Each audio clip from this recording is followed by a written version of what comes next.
Welcome back, folks, to Investor Diaries. Continuing on our theme of investment basics, this video will focus on portfolio construction. And before going into the details of portfolio construction, let's understand what is a portfolio. So think of it as all the investments you have. Now, all these investments can be in the form of stocks, exchange traded funds, which are ETFs, mutual funds. It can also be some other form of investments, right? Such as real estate, investment in commodities like gold, so on and so forth. But for this purpose, we'll just focus on things that we're concerned about in our channel, which is equities, bonds, etc. So let's dive into it and let's try to understand what are the basics that you must keep in mind or you must consider when you're starting a journey in constructing a portfolio.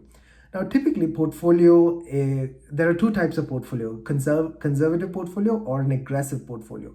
Now, the kind of portfolio you choose depends on the time horizon for your returns and your risk appetite, which we talked about in the previous video. So, a conservative portfolio is one where at least 50% of your investments are either in bonds or value stocks. So, when we say value stocks, it's typically stocks that are, or companies, stocks of companies that are in the mature phase, and they typically pay out handsome dividends and do not have a high volatility. So the risk appetite on investing in these stocks are pretty low. So again, if you have a shorter time horizon for your returns, that is you're nearing your retirement age, or you need stocks that are less volatile, you do not have a great risk appetite, then our recommendation is you opt for a conservative portfolio. So when you opt for a conservative portfolio, you have steady returns on your investments. That's why we talked about bonds or value stocks, which pay handsome dividends, and there's not a lot of volatility, which you may not have the capacity to withstand, considering your time horizon is short. On the other hand, you can think of an aggressive portfolio. So the end goal of an aggressive portfolio is, of course, capital appreciation. So let's say you invest about $400-500 today, you'd want to see it at inflated value in the future. You are not concerned about what happens to the stock in the short term, and there can be volatility. So you can, and these are different to the companies that Nidish spoke about. You're not too concerned about having a dividend in the short term. So think of all the technology firms that we have today. For example, Amazon, it seems that it's a mature company, but because it kind of keeps on innovating every single year, it's still in the growth phase, and that's one of the reasons why it doesn't pay out a dividend. So that would be one. I can name other examples, but you get the drift.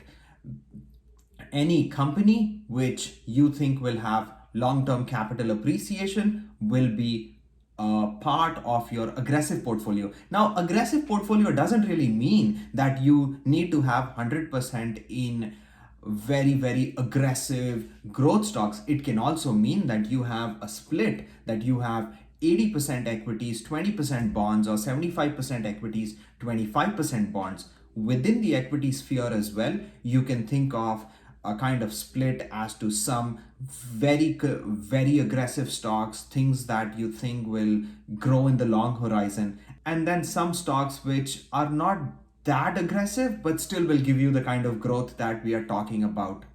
So those were the different kind of portfolios that you need to keep in mind.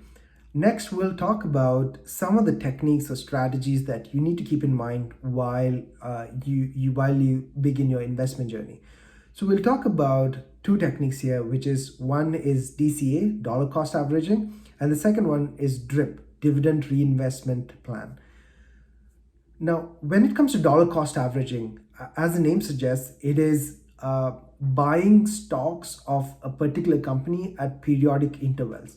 Now, why is it beneficial? Most of us do not know what an investment is going to hold for in tomorrow or day after or 10 days down the line. And anybody who tells you that they know for sure how it's going to perform tomorrow is lying.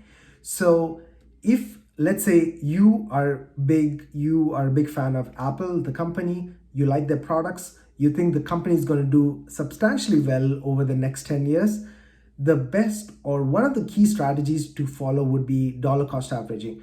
What do you mean by dollar cost averaging? Let's say Apple. Today you bought 10 stocks at 130.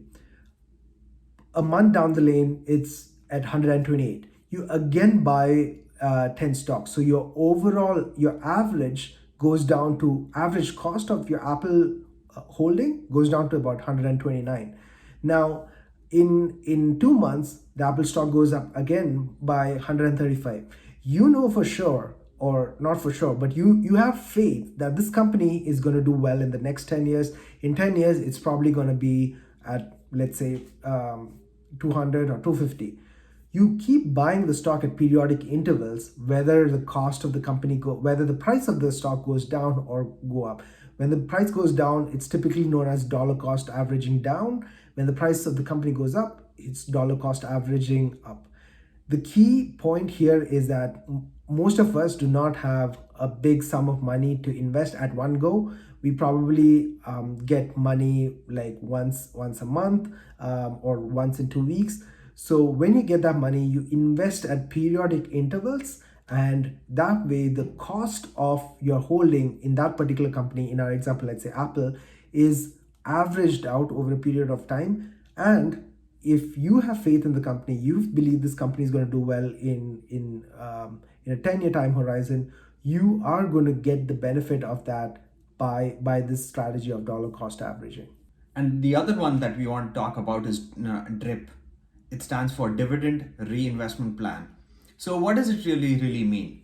A company that gives out dividends gives it out at the end of every month or at the end of every quarter or sometimes even annually. We'll assume a simplest case of a company giving out dividends every quarter.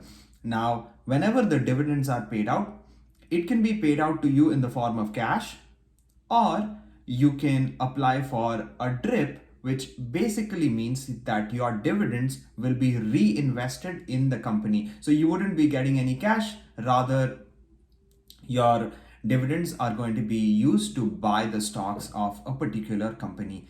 And I think it's worthwhile to look at an example. So we'll consider the example of a famous company, AT&T. So AT&T today is trading at about $29. As if you look at the dividend history of AT&T, it pays out $2.08 every single year, and that's split into 4 parts. So quarterly payout is 52 cents. Now, if I were to apply for DRIP for AT&T, then we need to understand how many stocks do I need to hold so that quarterly one stock of AT&T gets invested, or rather the dividends that I get, it's equal to one stock of AT&T. So by today's prices, if I divide $29 by 0.52, because that's the quarterly payout, it works out to be 55.77, meaning that you need to hold minimum of 56 stocks of AT&T to be eligible for DRIP. Remember, there could be some brokerages that can allow you for fractional DRIP, but that's far and few as of today. With discount brokerages coming up, you are better suited for synthetic DRIP, which means that they only invest in whole numbers. And when they invest in whole numbers, then there will always be a remaining portion, and this remaining portion will be paid out in cash, with the whole numbers or 1, 2, 3 or more stocks of AT&T or a similar company being eligible for the dividend reinvestment plan. What this does to you is, let's say you had 56 stocks of AT&T, then after the dividend is paid out, you'll have 57, the next quarter you'll have 58, and as and when the stock price increases, remember that you need to have more stocks to be eligible for DRIP. Yeah, and this is a great strategy as well.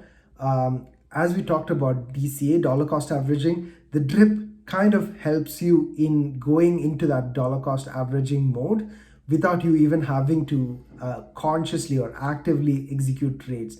Every quarter you get dividends, it buys a stock. Every quarter, the next quarter again you get dividends, it gets reinvested and you buy a stock. So these are some of the techniques or some of the key things that you need to consider when you are beginning or starting off on your investment journey. In the next video, we'll try to look at a sample portfolio basket for a conservative as well as the aggressive portfolio. So all you viewers can get an idea of what we really mean by conservative and aggressive. So that's it for today. Thanks everyone for tuning in, and hope you all have a great rest of the day. Thank you.